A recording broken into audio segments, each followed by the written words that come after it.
Join Sid for this edition of It's Supernatural. Bonjour, c'est Trott ici. Bienvenue dans mon monde où il est naturellement surnaturel. Mon invitée, Mélanie Emery, était une infirmière patentée. Et en tant qu'infirmière patentée, elle était une de ces chrétiennes rétrogrades. Mais elle a vu des choses qui étaient inexplicables. J'imagine que beaucoup de médecins, beaucoup d'infirmières voient ces choses. Mélanie, qu'avez-vous vu? J'ai vu un juge en état de mort cérébrale avec 3 courbes plates que Dieu a touchées. Et non seulement il a été guéri, attendez, non seulement il est revenu après une courbe plate, mais il était en état de mort cérébrale, mais il l'a fait 3 fois. Donc il était mort. Oui, plus personne n'était à la maison. Et Dieu l'a touché et l'a ressuscité. Et non seulement il a vécu, mais il est retourné résoudre des centaines de cas sur le circuit judiciaire fédéral. Puis, vous avez vu quelqu'un qui est réellement mort sous vos yeux. Exact, je m'occupais d'une patiente qui avait eu un accident vasculaire cérébral. Elle était en soins intensifs et elle ne répondait plus à aucun type de stimulus. Et pendant que j'étais à son chevet, elle a eu un arrêt cardiaque et son cœur s'est arrêté. Donc un accident vasculaire cérébral. Son cœur ne battait plus, elle était cliniquement morte. J'ai vu cette femme s'asseoir dans le lit. Après sa mort, et j'ai vu un regard sur elle. Son visage était comme celui de quelqu'un qui venait de voir quelqu'un qu'il aime. Et elle a crié « Jésus !» Et puis elle est retombée sur son oreiller et elle est partie. Quel effet cela a-t-il eu sur vous? Je me suis retourné vers Dieu très vite. Maintenant écoutez, j'ai votre livre ici, Oin pour la guérison. Je l'aime beaucoup, et ce que j'aime tant, c'est que dans la plupart des cas, ce n'était pas un miracle instantané, c'était littéralement un combat de foi, et la plupart des gens ne sont pas conscients du fait qu'ils peuvent se battre, qu'ils ne doivent pas abandonner, qu'ils ne doivent pas jeter l'éponge quand ils n'ont pas leur miracle instantané. C'est la vérité, la plupart des gens pensent que si cela ne vient pas instantanément, Dieu ne les a pas guéris, mais ce n'est pas vrai. Parlons à une de ces personnes dans le livre, Wendy Moore, qui avait la maladie de LG. Bonjour Wendy, êtes-vous là? Oui, bonjour Sid, je suis là. Bonjour, parlez-moi du moment où vous avez découvert que vous aviez la maladie de Lou Gehrig et ce que vous avez fait à ce sujet. Ok, eh bien, on m'a diagnostiqué la maladie de Lou Gehrig le 17 avril 2001. Mon plus jeune fils n'avait que 4 semaines. Ah, mais c'était tragique. C'était dévastateur. J'avais un bébé de 4 semaines et un petit garçon de 2 ans, et je ne savais pas si mes enfants grandiraient un jour en sachant qui était leur mère. Les médecins de l'hôpital de l'Université du Michigan m'ont dit qu'il me restait 2 à 5 ans à vivre, que je devrais quitter mon travail. J'avais des amis qui étaient morts de la maladie de Lou Gehrig. Est-ce que quelqu'un survit à cela? Non, c'est une maladie 100% mortelle. C'est toujours mortel. Vos nerfs meurent et c'est eux qui fournissent à vos muscles la capacité de fonctionner et vos muscles dépérissent et c'est une mort tragique. Mais vous aviez une tante qui vous avait dit quelque chose que vous n'aviez jamais entendu. Oui, elle m'a dit qu'il y avait des promesses dans la parole de Dieu pour ma guérison et que j'allais vivre et pas mourir et déclarer les œuvres du Seigneur. Et je suis allé au collège biblique et j'ai commencé à apprendre exactement ce que la parole de Dieu avait à dire concernant la guérison, et que la guérison était pour moi, et que Jésus ne faisait pas d'exception de personne. Alors s'il avait guéri une personne, il me guérirait aussi. Maintenant, je comprends que même si vous n'aviez pas votre équilibre, et que vous étiez littéralement en train de vous effondrer, vous étiez déterminé à retourner au travail, à travailler dans une ambulance. Parlez-moi de cela. J'ai décidé que la foi sans les œuvres est morte, et que je devais dire que j'étais guéri et savoir que Jésus m'a guéri. Alors j'allais devoir agir selon cette foi que je proclamais de ma bouche. Et j'ai donc décidé de retourner travailler à temps plein. Et tout le monde au travail avait confiance en moi, ainsi que ma merveilleuse famille. Et je ne voulais pas de pitié. Je voulais que tout le monde soit d'accord avec moi sur le fait que j'étais guéri. Et c'est exactement ce que j'ai fait. J'ai continué ma vie comme d'habitude. Et 2 ans plus tard, qu'est-ce qui vous est arrivé? C'était en fait 2 ans et demi plus tard, j'étais régulièrement allé à l'Université du Michigan, environ tous les 6 mois, et ils me vérifiaient toujours. Mais la dernière fois que je suis descendu, c'était en août 2003, ils m'ont rappelé, ils m'ont dit « Reviendriez-vous en octobre pour une nouvelle EMG avec les médecins qui ont fait votre EMG original ?» Et donc j'ai accepté de faire ça, et en octobre, le 20 octobre 2003, je suis redescendu pour une répétition de l'EMG et les médecins entraient et sortaient de la pièce et me posaient beaucoup de questions. Je peux imaginer cette scène. Oui, et ils m'ont dit, votre mère n'a-t-elle pas déjà eu la polio quand elle était enceinte de vous? Et ils me posaient juste des questions. Ils ont dit, vous savez Wendy, nous n'avons pas de SLA.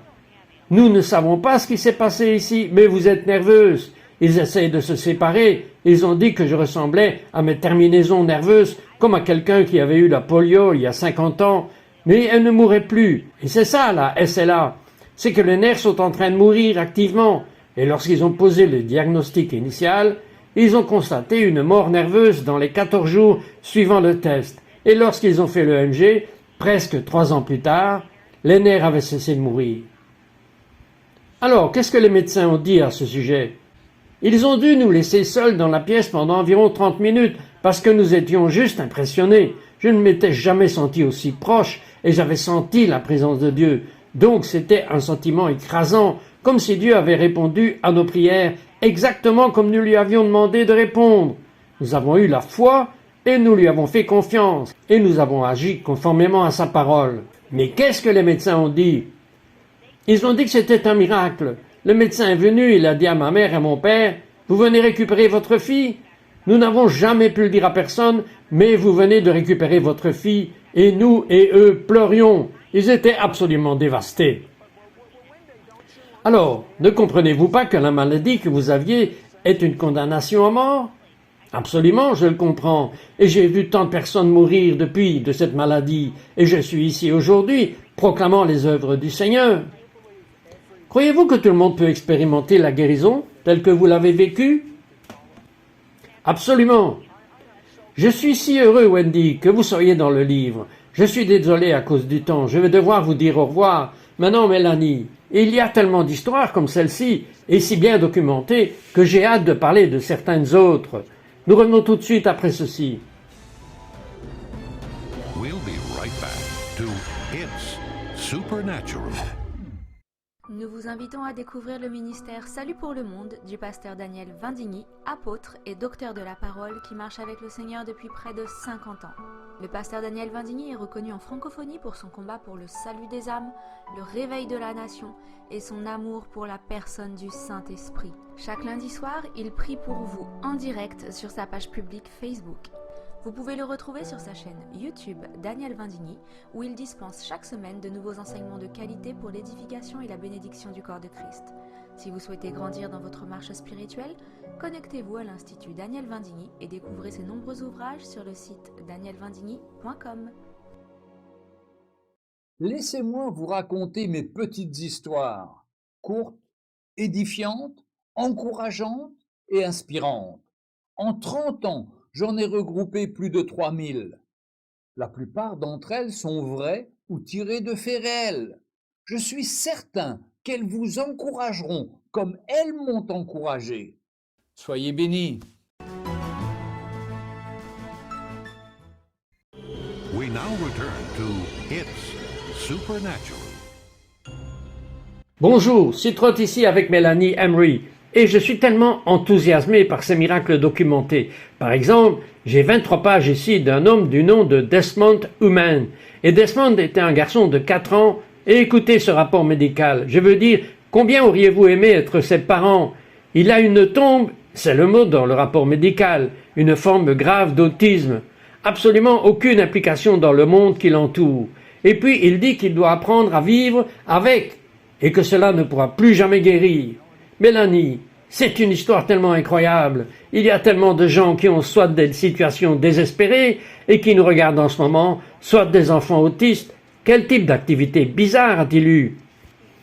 C'était incontrôlable. Il dormait rarement. Il se cognait la tête contre le mur pendant des heures. Il était obsessionnel. Il ne parlait pas beaucoup, mais il disait de manière obsessionnelle « Je suis Desmond, je suis Desmond ». Il criait, il crachait sa nourriture. Le stress d'essayer d'élever cet enfant a presque détruit la famille. Et nous avons, comme vous le savez, l'avant et l'après. Et puis nous avons l'après. C'est qu'il est un jeune homme adulte maintenant, et je veux qu'il décrive dans ses propres mots ce que c'était que d'avoir cette maladie. Vous devez savoir que je ne pouvais pas vraiment contrôler ce que je faisais. J'étais quelque chose comme un être humain sans but. faisant juste ce qu'on lui disait de faire, quelque chose comme ça. Et sa mère a compris ce que la Bible avait à dire au sujet de la guérison, et elle a fait à Mélanie la chose la plus étonnante, plutôt que son fils ne se contente de répéter pendant des heures et des heures « Je suis Desmond, qu'est-ce qu'elle lui a fait faire? Elle lui a appris à dire « je suis guéri », et cela pendant des heures. Et je sais que la guérison n'a pas été instantanée, encore une fois, cela a pris du temps. Et un jour, il est allé dans le bus scolaire pour les enfants ayant des besoins spéciaux, et il rentrait à la maison. Et que s'est-il passé? Quand il est allé à l'école ce matin-là, il était totalement autiste. Et quand il est rentré de l'école, il s'est approché de sa mère, il l'a regardée dans les yeux, et il lui a dit « Pourquoi est-ce que je vais à l'école avec ces enfants étranges ?» J'aime ce mot « enfant étrange ». Il dit que ces enfants sont étranges dans ses propres mots, alors qu'il se souvient de cela. Découvrons ce qui s'est passé dans le bus. J'étais assis dans le bus et pendant ce temps-là, j'étais comme un enfant autiste.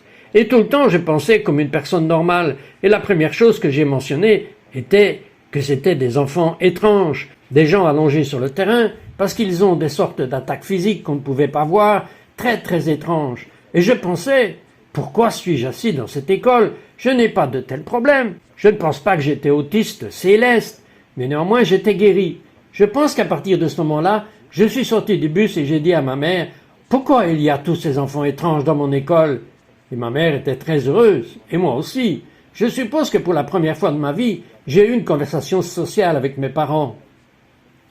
Donc je ne sais pas pour vous, mais à votre connaissance, avez-vous déjà entendu parler d'une personne autiste guérie de cette manière? Je n'en ai jamais entendu parler une seule fois. Cela ne veut pas dire que cela ne s'est pas produit, mais je n'en ai jamais entendu parler. Et c'est devenu monnaie courante dans notre société. Ce jeune homme vivait en Hollande, et sa mère s'est attachée à la parole de Dieu et a refusé d'abandonner cette croyance. Et par les meurtrissures de Jésus, il a été guéri. Je veux voir un clip sur sa mère qui était fière. Tout ce qu'il ne pouvait pas faire avant, comme faire du vélo, garder son équilibre, se faire des amis et garder des amis et avoir une bonne vie sociale, il peut tout faire maintenant, à cause de Dieu, parce qu'il a eu une guérison totale pour chaque maladie, quelle qu'elle soit. Et vous savez que ce n'est pas seulement pour Desmond, c'est aussi pour tous ceux qui regardent qui ont besoin d'un miracle. Et vous avez entendu la phrase « tout est possible ». Eh bien, ce garçon, avec un autisme sévère, savez-vous où il est inscrit en ce moment? À la faculté de droit. Avez-vous compris cela? À la faculté de droit. Alors, peu importe comment, vous m'avez dit que l'Esprit de Dieu vous a dit qu'il y avait des gens qui regardaient et qui se trouvaient dans des situations désespérées. Voudriez-vous leur parler en ce moment? Oui, il y a des gens qui regardent l'émission. Les médecins vous ont dit des faits. Et les faits sont que vous êtes en train de mourir. Mais la vérité, la parole de Dieu, est que par les meurtrissures de Jésus, vous êtes guéris. Et ne lâchez pas cela. Dans l'esprit, cela ressemble au Grand Canyon, et vous vous tenez au bord de l'abîme sur le point d'enjamber. Et Dieu dit, viens avec moi. Recule. Tu n'es pas obligé de mourir prématurément. Dieu veut que vous le connaissiez intimement, et ses promesses sont à votre disposition, autant aujourd'hui qu'elles l'étaient lorsque Desmond avait 10 ans, et qu'il a été guéri. Et il y a aussi quelqu'un qui se sent très désespéré de la vie, et l'obscurité est comme une pelote de ficelle, mais Dieu sait sur laquelle tirer pour vous démêler. N'abandonnez pas, il est là pour vous. Et c'est le message de votre livre, n'abandonnez pas. Parlez-moi de cet homme qui est en train de mourir en Afrique. C'était une forme de lymphome. En fait, je pense que beaucoup de ces dossiers que vous avez sont sur lui. Ce sont ces dossiers médicaux. Dites-moi ce qui s'est passé. Son nom est Brian Wills. Il avait 22 ans. Il était joueur de tennis professionnel et on lui a diagnostiqué un lymphome de Burkitt, qui est l'un des cancers qui connaît la croissance la plus rapide au monde et qui touche principalement les enfants africains. Personne ne sait pourquoi cet homme l'a attrapé, mais cela tue parfois des enfants en une seule journée. Donc je veux dire que c'était une situation aussi désespérée que possible. Il a été diagnostiqué vendredi avec une tumeur de la taille d'une balle de golf, et mardi, lorsqu'ils l'ont admis à l'Institut national de la santé, elle mesurait 10 pouces de diamètre, et on lui a dit que ses reins s'étaient arrêtés.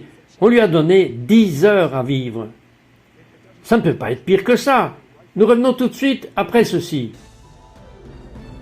We'll be right back to It's Supernatural. Dieu vient de faire cela parce qu'il a dit cela, alors je viens de le dire, c'est la culture du paradis, que les gens au paradis peuvent avoir n'importe quelle couleur de cheveux qu'ils désirent. Il a fait l'arc-en-ciel, c'est surtout. Ce sont vos vêtements qui changent de couleur au paradis. Vous savez que l'herbe peut être de n'importe quelle couleur. Il y a des créatures là-bas, il y a des chevaux arc-en-ciel. Et c'est partout dans le paradis. C'est un signe du paradis. We now return to It's Supernatural. Bonjour, c'est Trott ici avec Mélanie Emery. Et nous parlons d'un jeune homme qui avait tout pour vivre. Il a débuté dans le circuit de tennis professionnel et tout d'un coup, à l'improviste, il a une forme de lymphome. Pas seulement un lymphome, mais originaire d'Afrique, une variété très rare. On lui a donné 10 heures à vivre. Parlez-moi de cela.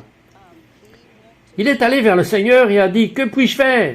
Et le Seigneur lui a dit « Tu dois suivre mes pas. » Et il a dit « Qu'est-ce que c'est ?» Et le Seigneur lui a dit avant tout qu'il n'avait pas de pardon pour quelqu'un. Et il a dit « Le manque de pardon est l'une des choses qui contient la maladie. » C'est un cancer. C'est un cancer. Et le Seigneur lui a montré cela.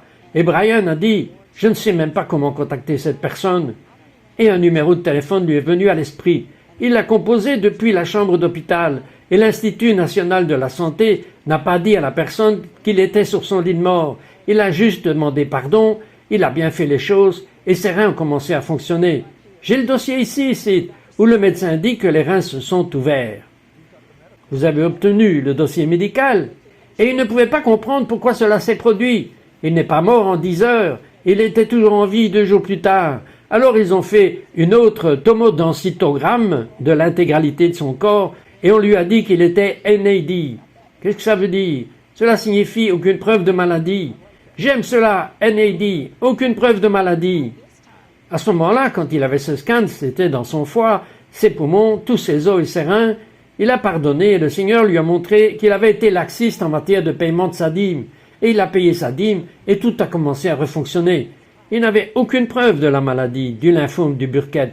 Ils n'ont trouvé aucune preuve de cette maladie n'importe où dans son corps. Mais ensuite, ils lui ont fait une chimio expérimentale. Pourquoi ont-ils fait ça s'il n'y avait aucune preuve de maladie? Les médecins, je pense, ont essayé d'amener ses parents à croire qu'il pouvait rester une cellule cancéreuse quelque part dans son corps, que cela pourrait revenir et le tuer si rapidement. Et ils leur ont dit « Nous faisons cette recherche et cela aiderait d'autres personnes s'ils traversaient cela. Nous lui recommandons donc de rester ici et de suivre cette chimiothérapie. » Et ils les ont finalement convaincus de le faire. Brian est resté et a suivi ce nouveau protocole de chimiothérapie pendant environ 8 mois, je pense. Et il a subi d'horribles effets secondaires. Il a perdu ses cheveux, il a perdu du poids, il est tombé du lit, il était trop faible pour se relever. Des choses incroyables. Mais sa famille a fait ce que Wendy Moore avait fait et certaines des autres personnes dans le livre qui ont reçu la parole de Dieu et ils se sont simplement accrochés. Ils ont collé des écritures sur son mur. Et il a confessé ces écritures. Dans le judaïsme, c'est ce que nous sommes censés faire. C'est mettre les écritures sur le montant de la porte de notre maison. Et sous la nouvelle alliance, nous devrions le mettre sur le miroir de la salle de bain pour que chaque fois que nous y allons, comme si j'entre et je me rase, je vois la parole de Dieu sur la guérison. C'est exactement ce qu'ils ont fait. Et ils l'ont mis partout. Il a finalement vécu pendant que tout le monde autour de lui était en train de mourir. Et quand il est revenu pour un examen de 6 mois, ils lui ont dit « Nous n'avions jamais testé ce médicament auparavant et nous savons maintenant que ce médicament est mortel. Tous ceux qui ont pris ce médicament sont morts à cause de ce médicament. Sauf vous. Tout le monde est mort, sauf vous. Pourquoi n'est-il pas mort d'après vous? Parce qu'il s'est accroché à la parole de Dieu, qui dit « Par ces meurtrissures, vous serez guéris ». Et ils ont continué à prier et à confesser les Écritures. Et la puissance de la parole de Dieu était si vivante qu'elle a fait plus de bien que les médicaments ne pouvaient faire de dégâts. Parlez-moi de ce livre. Quel genre de retour recevez-vous? Les commentaires que nous avons reçus, c'est que les gens ont de l'espoir, parce que la plupart des gens pensent que s'ils n'obtiennent pas un miracle instantané, Dieu ne les a pas guéris. Ce n'est pas le cas. Et les gens qui lisent le livre apprennent à s'accrocher à la parole, aux promesses de Dieu, et à la fin du livre se trouvent toutes les écritures de guérison sur lesquelles vous pouvez vous appuyer. Et que si vous vous accrochez à elles, ce que les fidèles de Dieu ne font tout simplement pas, n'abandonnez pas. C'est le message. N'abandonnez pas, n'abandonnez jamais. Vous auriez peut-être dû changer le titre pour « Ne pas abandonner ». Cela devrait probablement être le titre du livre.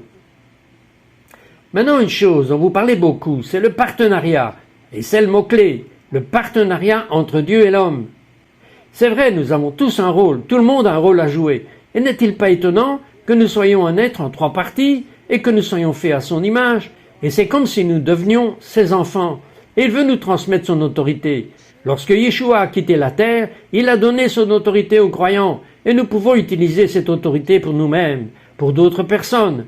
Mais littéralement, la parole de Dieu, la Bible, est tellement pleine de vie que l'Écriture dit qu'il guérit.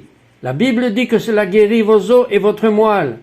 Brian Wills n'avait plus de moelle après toute cette chimio, mais la parole de Dieu l'a guéri. Il y a littéralement un pouvoir tangible dans la parole de Dieu, dans les Écritures. Racontez-moi une autre histoire du livre. Je veux dire, ces histoires sont si merveilleuses. Je veux dire, elles devraient être lues aux enfants le soir. Vous devriez les lire à vous-même le soir. Dites-moi une de plus.